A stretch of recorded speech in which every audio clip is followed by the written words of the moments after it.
هذه ورشة العمل، ورشة اليوم صحافة الموبايل، هي جزء من برنامج اسمه برنامج تطوير المهارات الإبداعية. بنقدم مجموعة من الورش النوعية من خلال وحدة الموهبة والمهارات الإبداعية التابعة لمركز تنمية المهارات الطلابية في عمادة شؤون الطلبة في جامعة الإمام عبد الرحمن بن فيصل.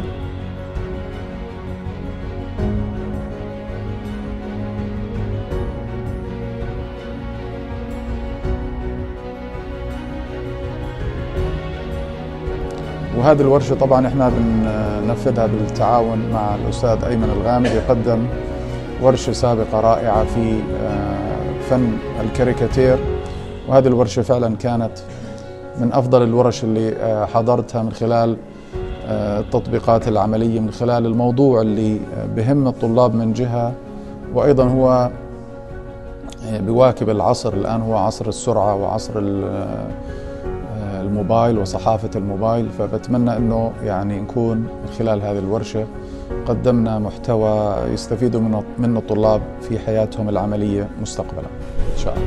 شكرا. My name is سعد محمد يوسف. I'm one of the students University of الإمام عبد الرحمن فيصل. زي ما انتم شايفين الآن على الشاشة، التدوين القصيرة تعتمد على الفعل والمناسبة والهدف.